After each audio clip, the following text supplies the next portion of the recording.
Documento 195 después de Pentecostés. Los resultados de la predicación de Pedro el día de Pentecostés fueron tales que decidieron la política futura y determinaron los planes de la mayoría de los apóstoles en sus esfuerzos por proclamar el Evangelio del Reino. Pedro fue el verdadero fundador de la iglesia cristiana. Pablo llevó el mensaje cristiano a los gentiles y los creyentes griegos lo llevaron a todo el imperio romano. Aunque los hebreos, encadenados por la tradición y dominados por los sacerdotes, se negaron como pueblo a aceptar el Evangelio de Jesús sobre la paternidad de Dios y la hermandad del hombre, así como también la proclamación de Pedro y Pablo sobre la resurrección y ascensión de Cristo, entre paréntesis, subsiguiente cristianismo. El resto del Imperio Romano se encontró receptivo a las enseñanzas cristianas en evolución. La civilización occidental era en esta época intelectual. Estaba cansada de guerras y profundamente escéptica de todas las religiones y filosofías sobre el universo existente. Los pueblos del mundo occidental, los beneficiarios de la cultura griega, tenían una tradición venerada de un magnífico pasado. Podían contemplar la heredad de los grandes logros en filosofía, arte, literatura y progreso político. Pero con todos estos logros no tenían una religión que satisfaciera el alma. Sus anhelos espirituales permanecían insatisfechos. Sobre este foro de la sociedad humana fueron arrojadas de pronto las enseñanzas de Jesús, comprendidas en el mensaje cristiano. Un nuevo orden de vida se presentó así a los corazones hambrientos de estos pueblos occidentales. Esta situación significó un conflicto inmediato entre las viejas prácticas religiosas y la nueva versión cristianizada del mensaje de Jesús al mundo. Tal conflicto debe resolverse o en una victoria absoluta de lo nuevo o de lo antiguo, o en cierto grado de transigencia. La historia enseña que esta lucha terminó en una transigencia. El cristianismo presumió abarcar demasiado para ser asimilado por un pueblo en una o dos generaciones. No era un sencillo llamado espiritual, tal como Jesús había presentado a las almas de los hombres. Muy pronto adoptó una actitud decidida sobre ritos religiosos, educación, magia, medicina, arte, literatura, ley, gobierno, moral, reglamentación sexual, poligamia y, en forma limitada incluso, sobre la esclavitud. El cristianismo no vino solamente como una religión, cosa que estaba esperando todo el Imperio Romano y el Oriente, sino como una nueva orden de sociedad humana. Y siendo tal pretensión como era el cristianismo, precipitó rápidamente el conflicto sociomoral de los siglos. Los ideales de Jesús, tal como fueron reinterpretados por la filosofía griega y socializados en el cristianismo, desafiaron audazmente las tradiciones de la raza humana, contenidas en la ética moral y religiones de la civilización occidental. Al principio, el cristianismo ganó conversos solamente en las capas sociales y económicas más bajas, pero para el comienzo del segundo siglo, lo más elevado de la cultura grecorromana tendió cada vez más hacia este nuevo orden de la creencia cristiana. este nuevo concepto del propósito de la vida y de la meta de la existencia. ¿Cómo pudo este nuevo mensaje de origen judío, que casi había fracasado en la tierra de su nacimiento, captar tan rápida y eficazmente las mejores mentes del Imperio Romano? El triunfo del cristianismo sobre las religiones filosóficas y los cultos de misterio se debió a dos puntos. Primero, la organización. Pablo fue un gran organizador y sus sucesores siguieron el mismo paso que él asentó. Abro paréntesis. Pablo no solo fue un buen organizador, sino también un excelente predicador. Eso lo podemos comprobar si vamos a Hechos de los Apóstoles, capítulo 17, versículos 1 al 34, y continuamos también con el capítulo 18, versículos 9 al 28. Muchas partes de las Escrituras muestran cómo este apóstol se movió por varios lugares para ir a llevar la palabra que había aprendido de su maestro Jesús. Además, es asombroso ver que un personaje que antes perseguía con tanta vehemencia a los cristianos, en este momento era uno de los mejores predicadores del Evangelio. Después de que todos los apóstoles recibieron el Espíritu Santo en Pentecostés, salieron expresamente a evangelizar y Pablo fue un predicador magnífico. Es tanto así que durante toda su carrera apostólica escribió 13 cartas en total. En ellas podemos leer las epístolas de Pablo, que las reconoceremos en Romanos, después en Primera y Segunda de Corintios. Luego tenemos la carta a los Gálatas, a los Efesios, a los Filipenses, a los Colosenses, Primera y Segunda de Tesalonicenses. También escribió Primera y Segunda de Timoteo, la de Tito y Filemón. Si bien Pedro fue el fundador de la primera iglesia cristiana, Pablo se dedicó estrictamente a proteger el Evangelio de Jesús y fue uno de los apóstoles que más predicó tanto con epístolas como presencialmente, sin desperdiciar ningún método que tuviera a su alcance, a pesar de todas las persecuciones a que fue sometido. Cierro paréntesis. Segundo, el cristianismo estaba profundamente helenizado. Comprendía lo mejor de la filosofía griega, así como también la crema de la teología hebrea. Abro paréntesis. Los apóstoles hicieron tan buen trabajo en Grecia, o sea, cuando fueron a predicar allí, que fue aquí donde se tradujo el Nuevo Testamento del hebreo al griego. Y recuerden que entonces Grecia era la cuna de la cultura europea. Cierro paréntesis. Tercero, pero mejor aún, contenía un nuevo y gran ideal, el eco de la vida auto-otorgadora de Jesús y el reflejo de su mensaje de salvación para toda la humanidad. Abro paréntesis. Recuerden que en esta época se creía en varios dioses y sobre todo en Grecia, donde tenían un panteón especial para sus dioses mitológicos. Así que fue un trabajo magnífico el de los apóstoles, en especial el de Pablo, que evangelizó a un pueblo politeísta para que creyera luego en un solo Dios. Cierro paréntesis. Cuarto, los líderes cristianos estaban dispuestos a hacer tales concesiones al mitraísmo que la mejor parte de sus seguidores fue granjeado por el culto de Antioquía. Abro paréntesis. Recuerden que los romanos habían adoptado el mitraísmo.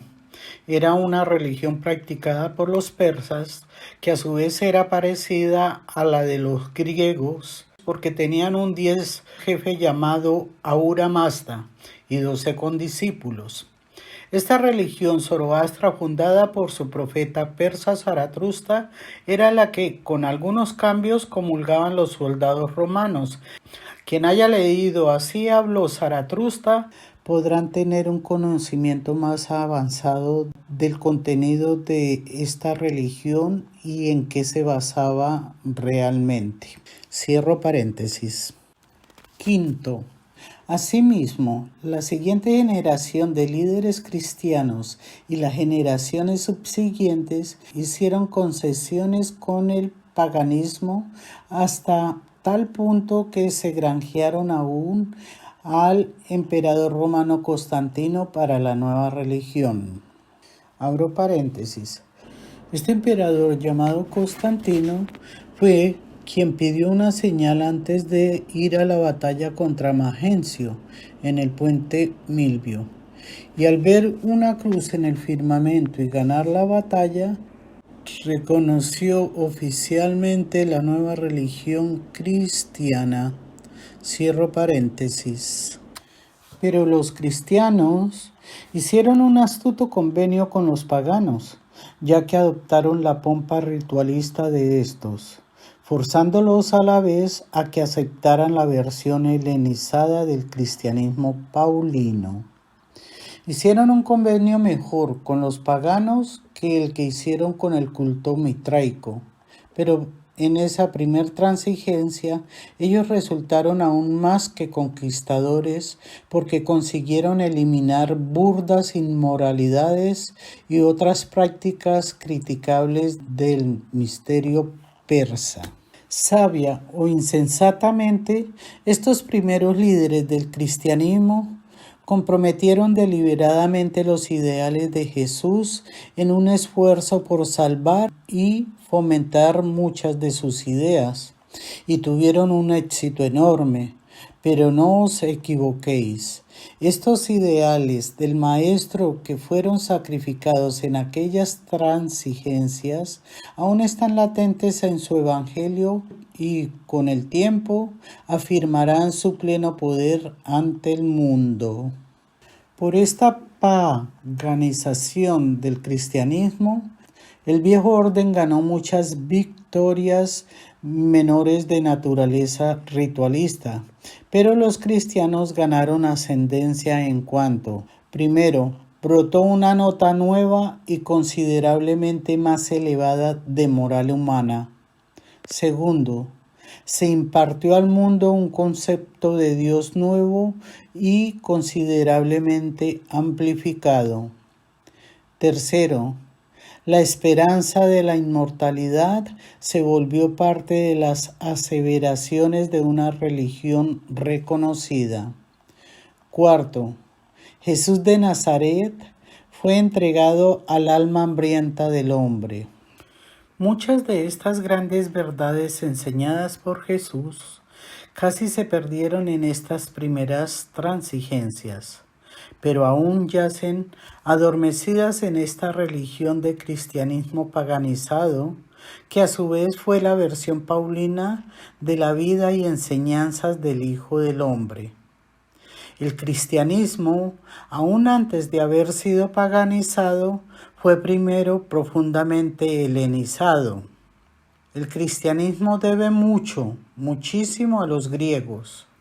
Fue un griego de Egipto quien con tanta valentía se puso de pie en Nicea y desafió a esta asamblea con tal intrepidez que ésta no se atrevió a enturbiar el concepto de la naturaleza de Jesús en tal forma que habría podido poner en peligro la verdad real de su auto-otorgamiento, la cual podría así haber desaparecido del mundo.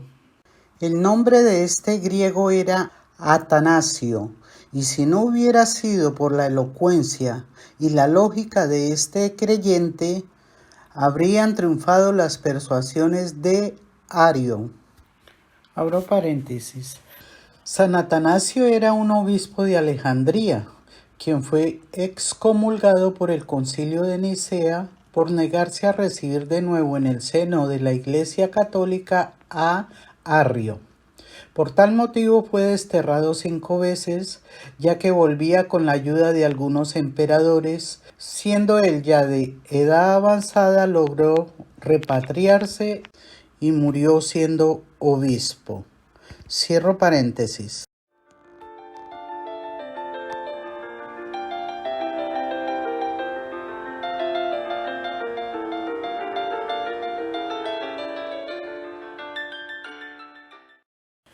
La influencia de los griegos. La helenización del cristianismo comenzó intensamente en ese día memorable en el que el apóstol Pablo se puso de pie ante el concilio del Areópago en Atenas y habló a los atenienses sobre el Dios desconocido. Ahí, a la sombra de la Acrópolis, este ciudadano romano proclamó a los griegos su versión de la nueva religión que se había originado en la tierra judía de Galilea. Y había cierta extraña similitud entre la filosofía griega y muchas de las enseñanzas de Jesús.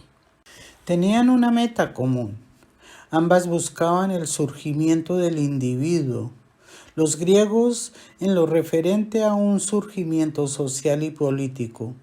Jesús en lo referente a un surgimiento moral y espiritual. Los griegos enseñaban ese liberalismo intelectual que conducía hacia una libertad política.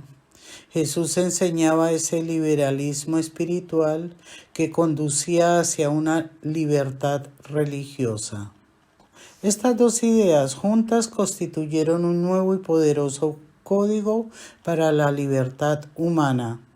Presagiaron la libertad social, política y espiritual del hombre. El cristianismo nació y triunfó sobre las otras religiones debido principalmente a 2 factores. Primero, la mente griega estaba dispuesta a tomar prestadas ideas nuevas y buenas, incluso la de los judíos. Segundo, Pablo y sus sucesores estaban dispuestos a negociar y sabían hacerlo con astucia y sagacidad. Eran hábiles traficantes teólogos. Cuando Pablo se puso de pie en Atenas y predicó Cristo y el crucificado, los griegos estaban espiritualmente hambrientos. Se hacían preguntas, estaban interesados y realmente buscaban la verdad espiritual. No olvidéis jamás que al principio los romanos lucharon contra el cristianismo, mientras que los griegos lo abrazaron. A la aceptación de esta nueva religión con las modificaciones entonces adoptadas como parte de la cultura griega. Los griegos veneraban la belleza, los judíos la santidad, pero ambos pueblos amaban la verdad. Pocos entre los griegos se habían ocupado de la religión con profundidad, ni siquiera tomaban muy en serio su propia religión. Durante siglos los judíos ignoraron estos otros campos del pensamiento, concentrándose en la religión. Tomaban su religión muy seriamente, demasiado en serio. Iluminados por el contenido del mensaje de Jesús, el producto conjunto de siglos del pensamiento de estos dos pueblos se convirtió en ese momento en el poder impulsador de un nuevo orden de la sociedad humana y hasta cierto punto de un nuevo orden de creencias y prácticas religiosas de la humanidad. La influencia de la cultura griega ya había penetrado en las tierras del Mediterráneo occidental cuando Alejandro diseminó la civilización helenista por el mundo del cercano oriente. Los griegos fueron bien en su religión y su política mientras estuvieron organizados en pequeñas ciudades-estado. Pero cuando el rey macedonio se atrevió a extender Grecia hasta convertirla en un imperio que iba del Adriático al Indus, comenzaron los problemas. El arte y la filosofía de Grecia estaban a la altura de la expansión imperial, pero no así su administración política ni su religión. Una vez que las ciudades-estado de Grecia se expandieron hasta volverse un imperio, sus dioses un tanto parroquiales resultaron ligeramente raros. Los griegos estaban realmente buscando un dios más importante y mejor cuando recibieron la versión cristianizada de la religión judía más antigua. El imperio helenista como tal no podía durar. Su influencia cultural continuó, pero perduró solo después de adquirir del oeste el genio político romano para la administración de un imperio y de obtener del este una religión cuyo único dios poseía dignidad imperial. En el primer siglo después de Cristo, la cultura helenista ya había alcanzado sus más altos niveles. Su retrogresión ya había comenzado. El conocimiento avanzaba, pero el genio estaba declinando.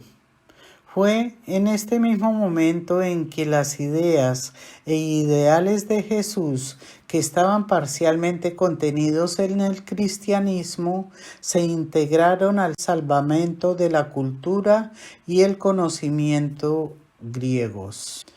Alejandro había atacado al oriente con el don cultural de la civilización griega.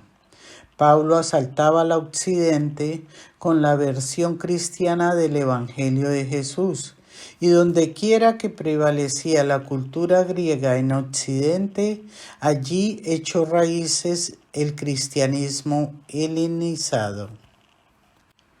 La versión oriental del mensaje de Jesús, aunque permaneció más fiel a sus enseñanzas, continuó siguiendo la actitud poco transigente de Abner. No progresó jamás como lo hizo la versión helenizada, sino que finalmente se malogró dentro del movimiento islámico. Abro paréntesis.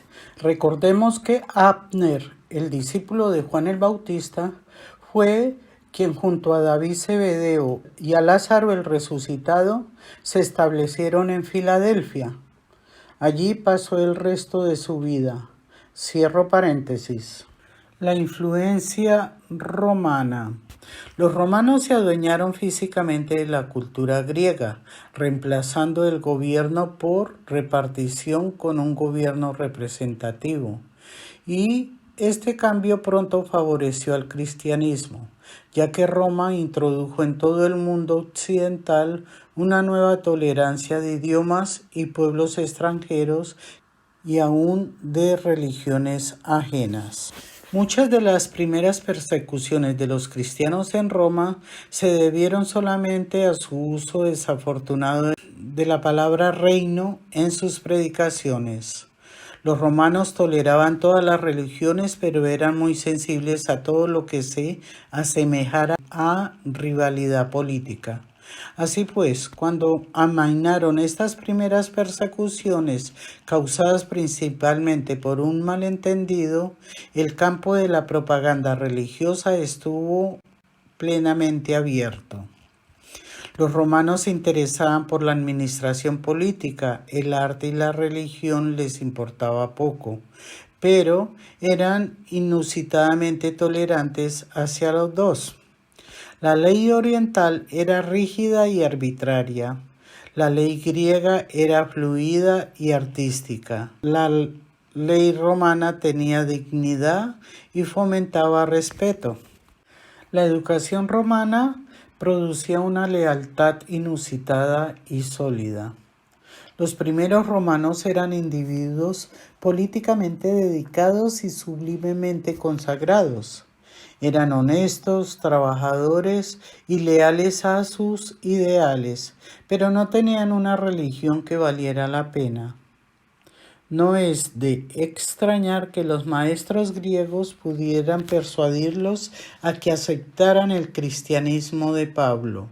Y estos romanos eran un gran pueblo, podían gobernar el occidente porque sabían gobernarse a sí mismos. Tal incomparable honestidad, devoción y firme autocontrol constituía el terreno ideal para recibir y hacer crecer la semilla del cristianismo. Fue fácil para estos grecorromanos volverse tan espiritualmente dedicados a una iglesia institucional como lo eran políticamente al Estado. Los romanos tan solo lucharon contra la iglesia cuando tuvieron miedo de que ésta compitiera con el Estado. Roma, que tenía escasa filosofía nacional y cultura original, tomó la cultura griega como propia y audazmente adoptó a Cristo para su filosofía moral. El cristianismo se volvió la cultura moral de Roma, pero no en realidad su religión, en el sentido de una experiencia individual de crecimiento espiritual entre los que abrazaron esta nueva religión en forma tan masiva. Por cierto, es verdad que hubo muchos individuos capaces de franquear la superficialidad de esta religión estatal, encontrando así, para alimento de su alma, los valores auténticos de los significados ocultos contenidos en las verdades latentes del cristianismo helenizado y paganizado. Los estoicos, en su fuerte llamado a la naturaleza y la conciencia, habían preparado a Roma aún mejor para recibir a Cristo, por lo menos en un sentido intelectual. El romano era abogado por naturaleza y adiestramiento. Veneraba incluso las leyes de la naturaleza. Ahora en el cristianismo discernía en las leyes de la naturaleza de las leyes de Dios.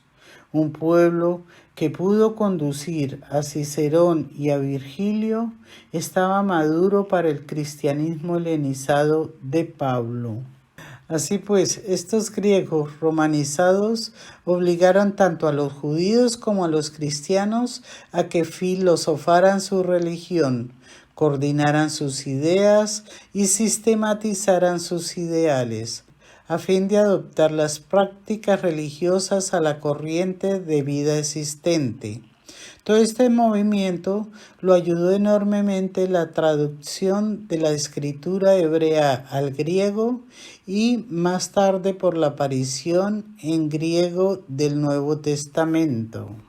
Los griegos, contrariamente a los judíos y muchos otros pueblos, habían por largo tiempo creído provisionalmente en la inmortalidad, en alguna clase de sobrevivencia después de la muerte, y puesto que este concepto era el corazón mismo de las enseñanzas de Jesús, el cristianismo indudablemente ejerció un fuerte atractivo sobre ellos. Una sucesión de victorias de la cultura griega y de la política romana habían consolidado las tierras mediterráneas en un solo imperio, con un solo idioma y una sola cultura, y habían preparado el mundo occidental para un solo Dios. El judaísmo proveyó este Dios, pero el judaísmo no era aceptable como religión para estos griegos romanizados. Filón ayudó a algunos mitigar sus objeciones, pero el cristianismo les reveló un concepto aún mejor de un Dios, y este fue prontamente aceptado. Bajo el Imperio Romano, después de la consolidación del gobierno político romano y tras la diseminación del cristianismo, los cristianos se encontraron con un Dios único, un gran concepto religioso, pero sin imperio. Los grecorromanos a su vez se encontraron con un gran imperio, pero sin tener un Dios adecuado como concepto religioso para el culto imperial y la unificación espiritual. Los cristianos aceptaron el imperio adoptó al cristianismo. Los romanos aportaron unidad de gobierno político, los griegos unidad de cultura y conocimiento, el cristianismo unidad de pensamiento y prácticas religiosas. Roma se sobrepuso a la tradición nacionalista a través del universalismo imperial y fue posible por primera vez en la historia que diversas razas y naciones, por lo menos nominalmente, aceptaran una sola religión. El cristianismo fue favorecido en Roma en la época de grandes debates entre las vigorosas enseñanzas de los estoicos y las promesas de salvación de los cultos del misterio. El cristianismo llegó como una brisa de refrescante consuelo y una fuerza liberadora para un pueblo espiritualmente hambriento en cuyo idioma no existía el vocablo por altruismo. Lo que dio mayor poder al cristianismo fue la forma en que sus creyentes vivieron una vida de servicio y aún la forma en que murieron por su fe durante los primeros tiempos de las drásticas persecuciones. La enseñanza sobre el amor de Cristo por los niños puso fin prontamente a la práctica común de poner a muerte a los niños no deseados, particularmente las niñas. La primera manera de adoración cristiana fue tomada en gran parte de la sinagoga judía, con modificaciones provenientes del rito mitraico. Más adelante se le sumó la pompa pagana. La base de esta primitiva iglesia cristiana fue constituida por griegos cristianizados prosélicos del judaísmo. El segundo siglo después de Cristo fue el mejor periodo en toda la historia mundial para que progresara una buena religión en el mundo occidental. Durante el primer siglo, el cristianismo se preparó luchando y transiguiendo para arriesgarse y difundirse rápidamente. El cristianismo adoptó al emperador. Más tarde, este adoptó el cristianismo. Esta fue una gran época para la difusión de una nueva religión. Había libertad religiosa, se habían generalizado los viajes y existía el libre pensamiento. El ímpetu espiritual de aceptar normalmente el cristianismo helenizado llegó a Roma demasiado tarde para prevenir la declinación moral ya bien empezada, o para compensar la degeneración racial ya bien establecida y empeorando. Esta nueva religión era una necesidad cultural para la Roma imperial, pero desafortunadamente no llegó a ser un medio de salvación espiritual en un sentido más amplio. Ni siquiera una buena religión podía salvar a un gran imperio de los resultados inevitables de la falta de participación individual en los asuntos del gobierno, del excesivo paternalismo, del exceso de impuestos y los graves abusos en su recolección, de una balanza comercial no equilibrada, con el levante drenando el oro, de la locura por la diversión, de la estandardización romana, de la degradación de la mujer, de la esclavitud y la decadencia racial, de las pestes y de una iglesia estatal que se volvió institucionalizada hasta llegar casi a la esterilidad espiritual. Sin embargo, las condiciones en Alejandría no eran tan malas. Las primeras escuelas continuaron manteniendo sin compromisos muchas de las enseñanzas de Jesús. Pantaenos enseñó a Clemente, procediendo luego en pos de Natanael, proclamando a Cristo en la India, aunque algunos de los ideales de Jesús fueron sacrificados en la construcción del cristianismo, es justo registrar que a finales del siglo II, prácticamente todas las grandes mentes del mundo greco-romano se habían vuelto cristianas. El triunfo estaba a punto de llegar a su culminación. El Imperio Romano duró lo suficiente como para asegurar la sobrevivencia del cristianismo, aún después del colapso de la organización política. Pero frecuentemente hemos hecho conjeturas sobre qué hubiera sucedido en Roma y en el mundo si se hubiese aceptado el Evangelio del Reino en lugar del cristianismo griego. La edad de las tinieblas en Europa. La Iglesia, siendo adjunta a la sociedad y aliada de la política, estaba destinada a compartir la decadencia intelectual y espiritual de la así llamada Edad de las Tinieblas en Europa. Durante este periodo, la religión se volvió más y más monastizada, escetizada y legalizada. En un sentido espiritual, el cristianismo estaba hibernando.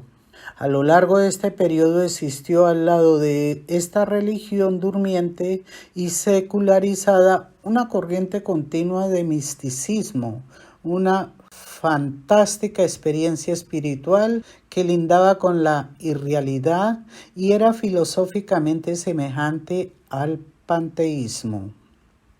Durante estos siglos oscuros y desesperantes, la religión se volvió virtualmente de segunda mano.